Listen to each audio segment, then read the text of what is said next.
Morning everybody, Sunday morning, and Sundays in the Blanche household is pudding day.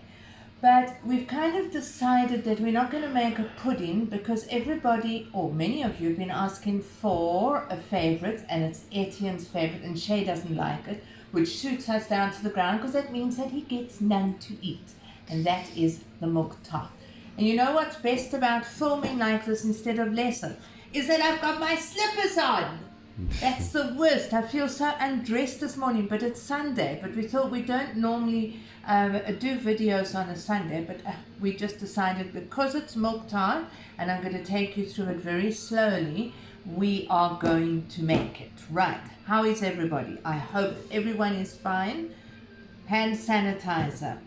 This is, and I've said it on every video, I think, going to become the norm in our lives. But remember that washing is even more effective than hand sanitizer. I've already washed hands, but I now need to put hand sanitizer on. I've been working in the garden since early this morning, so just to double check. Okay, the milk tart, South African dessert. However, there is about 30 plus recipes, different recipes for milk tart. And there's actually a book by Carly Moritz and Mari Lou Guy called Milk Tart. And all that is in that book is different versions of milk tart. Now, Rachel is the milk tart queen because we make milk tarts often. We've tried other ones, and Bert, who is the milk tart king, has decided that this is the best. And Etienne agrees with you, Bert, so good taste. So we're going to start off, first of all, getting the milk heated because it needs to draw all the flavors that we're going to put in. You're going to need for equipment, let's run through the equipment quickly. You're going to need a 1 cup measure, which is your big cup. You're going to need a 1/2 cup measure, your second biggest cup. You're going to need a 1/4 cup measure. Somewhere in here, you are going to need 1 teaspoon, the small teaspoon. You're going to need a whisk. Remember, if you're making this milk tart in a non-stick pan, make sure that your whisk is a silicone whisk, otherwise you'll damage the pans. You're going to need a peeler. You're going to need a small spatula, a metal spoon. My one's broken, but you all know this is my favorite spoon. And you're going to need an electric mixer. If you don't have an electric mixer, you're just going to have to use those muscles. So we are going to start with the milk mixture. While the milk is busy drawing, we're going to make the base of the milk tart. So we need 1 liter of milk, but you're only going to put 3 cups into the pan now. 1 liter of milk, 3 cups are going in, and we're going to keep 1 cup aside. So we've got 1, 2, and 3. Okay, 1 cup we're going to leave aside. You'll see what we do with it just now. Okay, now into here we need to put 125 grams of butter. You can use margarine, but I'm telling you now, the flavor is not the same. So 125 grams of butter, a cinnamon, no, don't like that one, a cinnamon quill. A stick? A stick, it's called a quill. We are going to, because vanilla pods are really difficult to get hold of at the moment, we use vanilla powder or vanilla dust. Shay, you want to show that? Okay, because vanilla pods are 11,000 Rand a kilo. So needless to say, we're not buying them. I'm just going to put a little bit of that in. Okay, that'll add flavor. I don't strain the milk afterwards. We'll just pull out everything. And the South African twist, which I know some of you don't like, but is a peel of an archie, just 1 peel. Okay, in other words, not the whole thing, about so big. Only the orange part, not the Only white. the orange part, you're going to leave the white behind and you pop that in. That's the South African flavor touch to it. Okay, I'm back to using the inductions because I want really low heat on this. So I'm putting it down all the way to 60. And now it's going to gently melt the batter and going to pull the flavors now from the nachi skin, the vanilla, and the cinnamon pot. Thank you, I can't think this morning. Cinnamon quill, not pot. So, cinnamon quill. Don't let this burn, okay, because then you can throw the whole lot away. Now we're going to make the base. You can use Mari biscuits, tennis biscuits, which you've crushed up, put a bit of batter with it, put it into the dish. But we use the one that we always use, which is a spreadable pastry. And it just seems to meld nicely into the pot. Right, batter. Where did I just put it? Right, in front of me. You're going to cream your batter and sugar. You need 60 grams of batter. You can use margarine in this section. Okay, 60 grams of batter. And you're going to need 1/4 cup of sugar. 1/4 cup, small. Caster sugar, if you don't have caster sugar, you can use normal sugar in this case, okay? Because it's going to all melt. Electric mixer on, and let's get that creamed. Okay. Now, come on, there we go. Sometimes in winter it's not very easy to cream things because everything is so cold. Because this is a very thin base, don't go and do creaming until it goes all light and fluffy. You're just wasting your time. Okay, just want it like that, just so it's all mixed together. You see? Okay, we're going to add 1 whole egg. We have, funnily enough, had quite a few rotten eggs there, which we hardly ever get. Beat your egg in nicely until you get most of the mixture all into it. I like this recipe because we don't have to be too fussy about what anything looks like. Right, now on top of that, we are going to put in one cup, big cup, of flour. I am not sifting the flour. Don't need it this time. It's not that type of pastry. Okay, 1 cup of flour. Pop it in. You need that just now. 1 teaspoon of baking powder.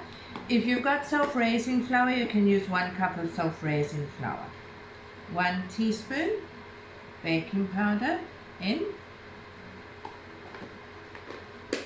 Okay, now the little important ingredient that we always put in is a pinch of salt. A pinch being just the finger.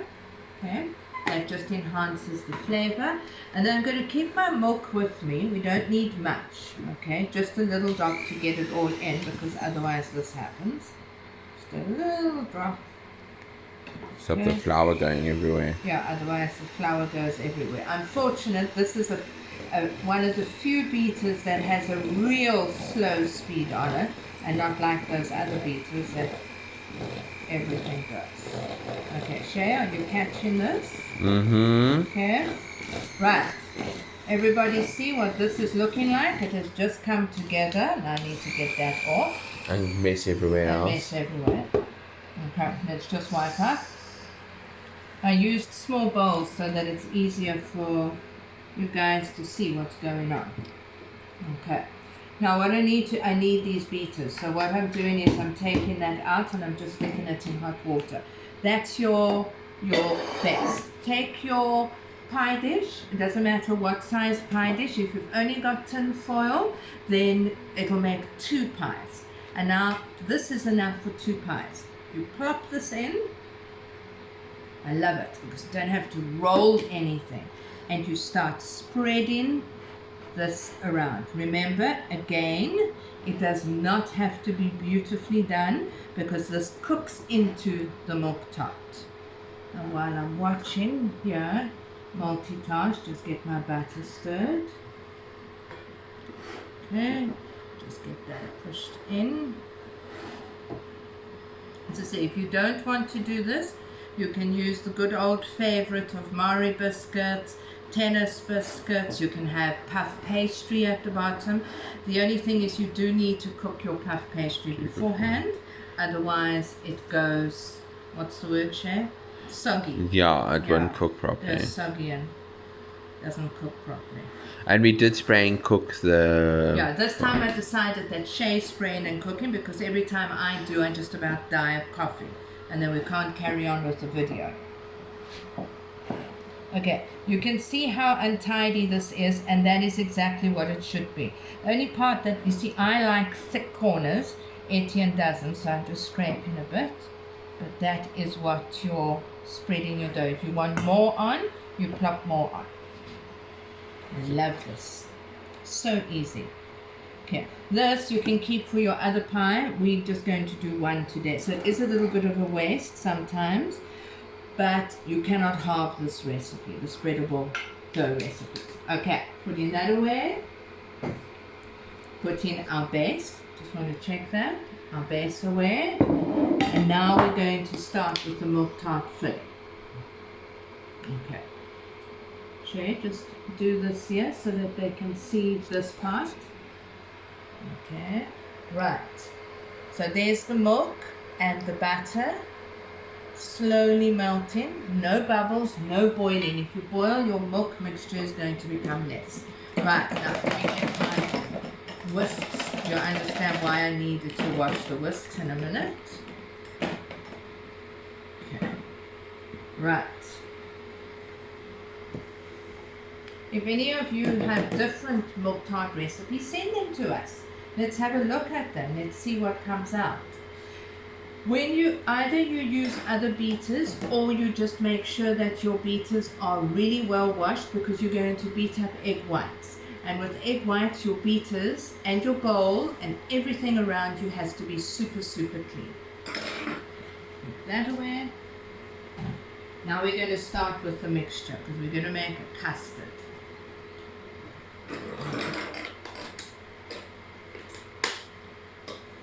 Okay, another 2 bowls. I'm going to do that one. Right, your mixture for your vanilla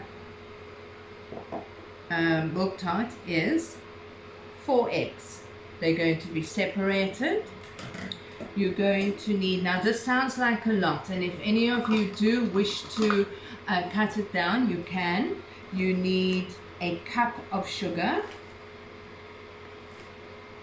I'm going to put that aside. You need half a cup of flour, not self-raising flour, just plain flour, half a cup. Okay, no baking powder, nothing else. Okay, so I'm repeating: 4 eggs, which are going to be separated, 1 cup of sugar, half a cup of flour, and your last cup of milk. Okay, let's get those eggs separated. And my nose is itchy again. Okay. I am putting the egg white into the smaller bowl. Let's hope that I don't break any egg yolks. It's the easiest to separate with your hands. Much easier than having to turn it from eggshell to eggshell, because then you're more than likely going to break it. These are lovely fresh eggs. All my students will know what I mean. Egg yolk into the other bowl. Oh, they are really fresh eggs. And if you've got an egg separator, all the better. Separating that nicely. Don't get any egg yolk into your egg white. Not even a little piece, because your egg white won't work.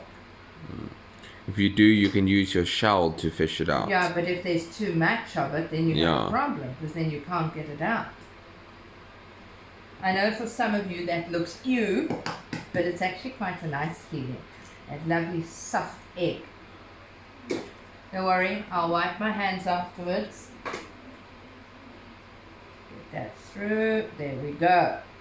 Okay. Now to wipe the hands. Okay, and this hand.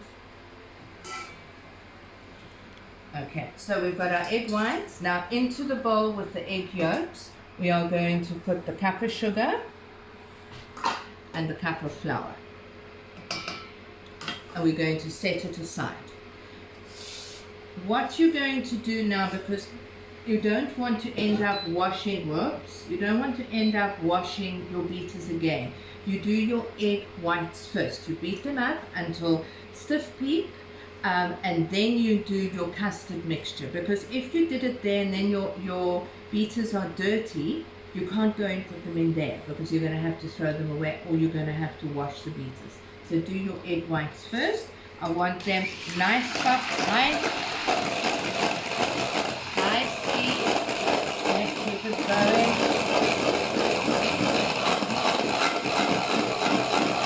The smaller the bowl, the easier it is to beat up the egg whites.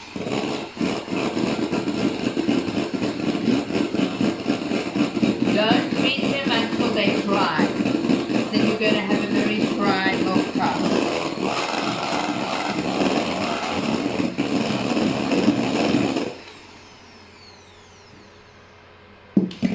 Okay.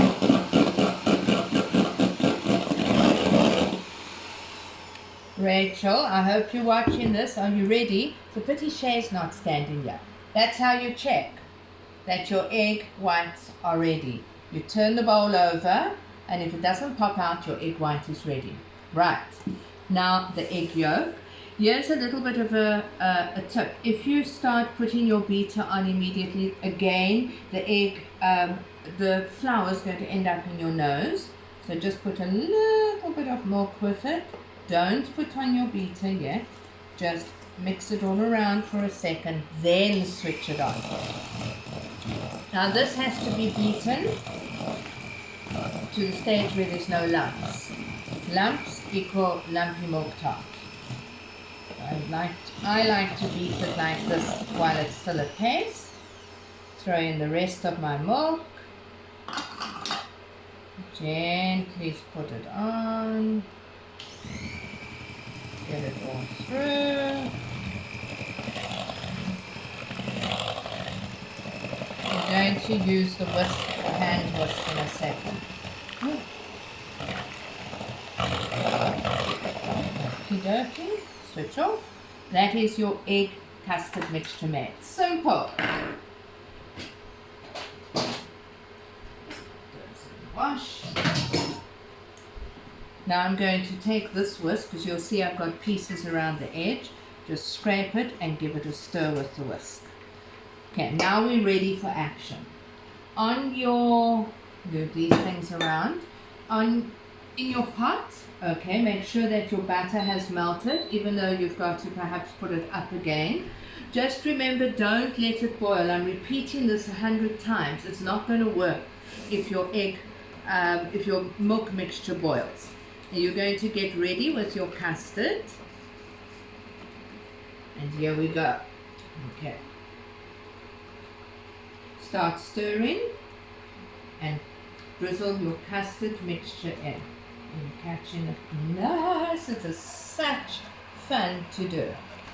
Keep stirring.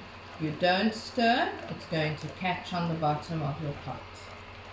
You are now making, is it a custard, Chef? Do you call this a custard mixture? Yeah, you would call that a custard mixture. Get it all in. Last bit, just make sure you scoop every last bit into there. I love those cooking shows where half of the stuff is left in the pot or the bowl. Never understood that. Okay, now we just got to have a little patience. I'm going to turn it up, and we need this to go thick. If it doesn't go thick, your milk tart's not going to work either. It's just going to be a big blob of doughy eek. I have forgotten to do this on a few occasions. Okay. Keep stirring. Don't stop stirring. I don't know what the heat of your stove is, so you've got to play with it yourself. We know our heat. So this is Shay's one, so I'm not too sure. You'll notice I've still left the nachi peel in there and the cinnamon core. We'll take that out now. Okay, now I can already feel it getting thick. You can normally see by the way it goes round and round. It gets slower and slower and thicker and thicker. Yeah, when your bubbles start to disappear, you know that they'll go big and then they'll go small and foamy and then they disappear, and then that's when it's going to get thick. We're doing on Tuesday our first online live experiment of cooking with Shay's students via Skype. We assume it's not going to be as easy as we think it will be, because it's very difficult to angle cameras and things like that.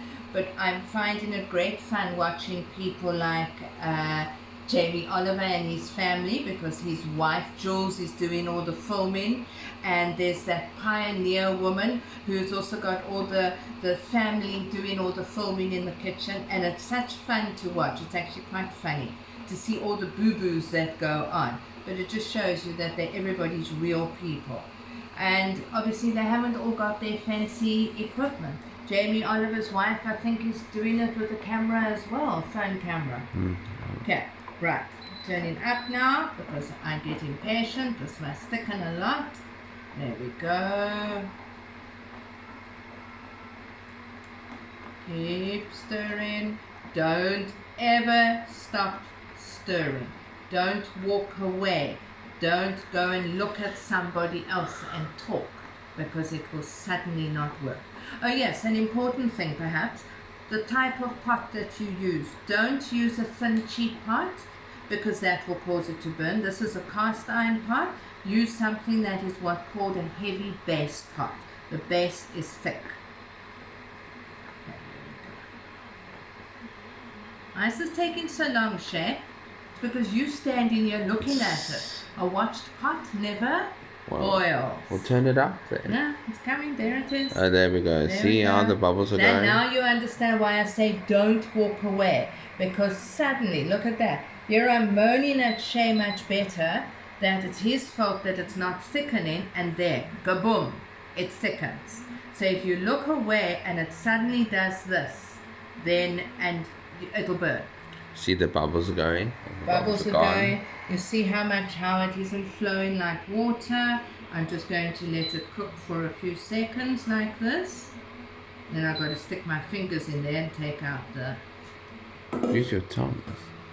So Bert, you're now seeing the secret behind Rachel's milk tart. Okay, yeah, this is what I want. I'm going to... Actually, let me take this spoon because it will show them. Create like a ribbon. It doesn't need to be thicker than that. I'm switching it off.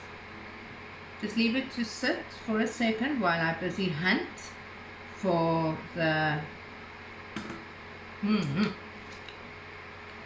I am not straining this. Now I'm hunting.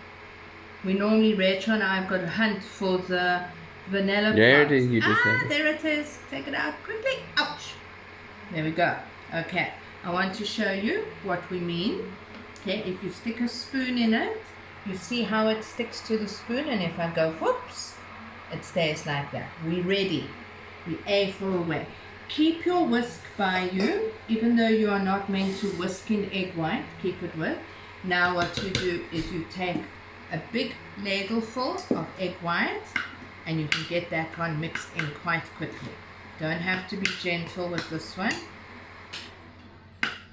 Okay, we want to break it up and just aerate